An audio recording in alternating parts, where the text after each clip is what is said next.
రాత్రి ఎదురు చూసే తూరుపేమో చుక్క చూపే కొల్లలేమో పరుగునొచ్చే దూతలేమో పొగడవచ్చే పుట్టాడు పుట్టాడు రో రారాజు మెస్సయ్య పుట్టాడు రో మన కోసం పుట్టాడు పుట్టాడు రో రారాజు మెస్సయ్య పుట్టాడు రో మన కోసం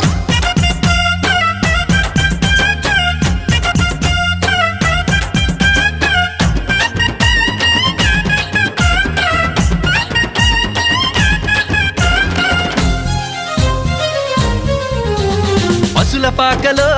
పరమాత్ముడు చల్లని చూపులోడు సక్కనోడు ఆకాశమంతా మనసున్నోడు నీ వెట్టి వాడవైనా నెట్టివేయడు పశుల పాకలో పరమాత్ముడు చల్లని చూపులో